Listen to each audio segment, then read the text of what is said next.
Hello అండి, welcome back to my channel. Last వీడియోలో సేతకొండ యాత్రకు వెళ్తున్నామని చెప్పే కదండి. అదే అండి ఈ యాత్ర. గండహైతు తర్వాత ఈ యాత్రకైతే వచ్చాము. ఇది ఎవ్రీ ఇయర్ కనుమ రోజు అయితే 3 days అయితే ఈ యాత్ర అవుతుందండి. మేమైతే ఎవ్రీ ఇయర్ మిస్ అవ్వకుండా వస్తామన్నమాట.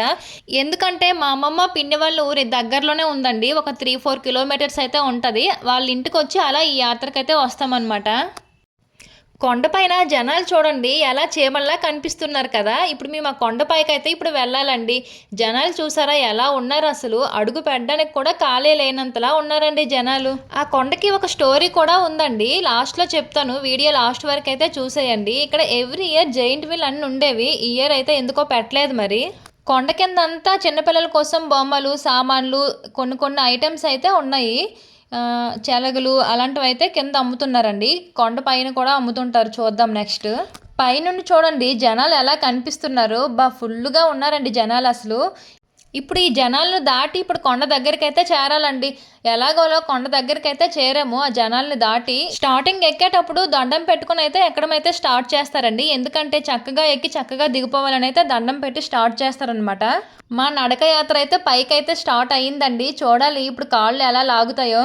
ఇప్పుడు మేము ఎక్కుతున్న కొండకి పక్కనే ఇంకో పెద్ద కొండ అయితే ఉంటుందండి. ఇప్పుడు ఈ కొండపై నుంచి దానికి దారి కూడా ఉంటుంది అనమాట. ఆ కొండకు కూడా ఒక స్టోరీ అయితే ఉంది, అది కూడా చెప్తాను లాస్ట్లో. మా గ్యాంగ్ అయితే హాయ్ చెప్తుంది. కొండ పైకి ఎక్కేటప్పటికి మాత్రం ఫుల్గా చుక్కలు కనిపిస్తాయండి. 2 నిమిషాలు నడిస్తే 5 నిమిషాలు కూర్చోవడం అనమాట, అలా ఉంటుంది పైకి ఎక్కేలోగా. ఈ కొండని సేతకొండ అని ఎందుకంటారంటే కొండపైన సీతమ్మ తల్లి వెలిసిందంటండి, అందుకే ఈ కొండని సేతకొండ అని పిలుస్తుంటారు.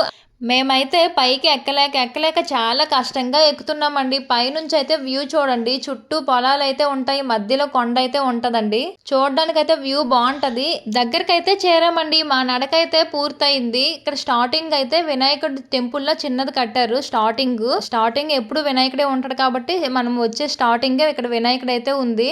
ఇంకా నెక్స్ట్ టెంపుల్కి అయితే ఇప్పుడు వెళ్దాము. ఇంకొంచెం పైకి అయితే టెంపుల్ ఉంటుందండి. ఇప్పుడు టెంపుల్ దగ్గరికి అయితే వచ్చేసాము. టెంపుల్ లైన్ కూడా చాలా ఉందన్నమాట. మేమైతే మధ్యలో ఎలాగోలా దూరాము. ఇదే అండి టెంపుల్, సీతమ్మ తల్లి టెంపుల్. చిన్న టెంపులేని.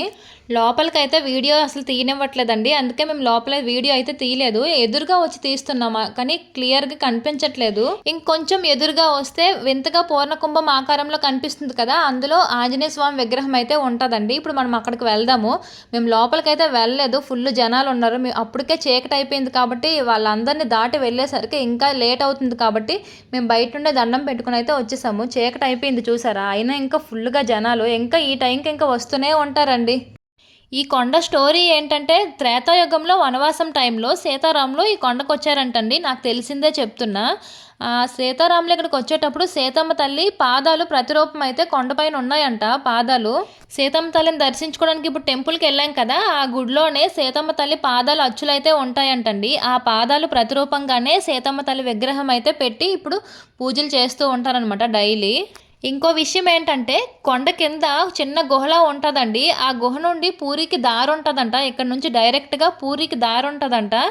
మరి నిజమో అబద్ధమో నాకు కూడా తెలీదు, నేను విన్నదే చెప్తున్నా. ఈ కొండకి పక్కనే ఇంకో పెద్ద కొండ ఉంటుందని చెప్పాను కదండి, ఆ కొండ పేరే సిద్ధేశ్వర లింగం. పైన బావిలా ఉంటుందండి, శివుని తలపై గంగలా ఆ బావి అలా ఉంటుందన్నమాట. అందులో ఎనీ టైం వాటర్ ఉంటాయని అందరూ చెప్తూ ఉంటారు. ఆ నీటిని సీతమ్మ తల్లి వాడుకునేవారంట. ఆ నీటిలో కలుపు కనిపిస్తుందంట, అది కూడా అందరికీ కనిపించదండి, అదృష్టవంతులకే కనిపిస్తుందంట. ఇది ఎంతవరకు సత్యమో నాకు కూడా తెలీదు. మేము అలా కొండ కిందకి దిగిపోయామండి. ఇంకా అలా చూస్తే రిటర్న్ అయితే అయిపోయాం. వీడియోని లైక్ చేసి ఛానల్ని సబ్స్క్రైబ్ చేసుకోండి.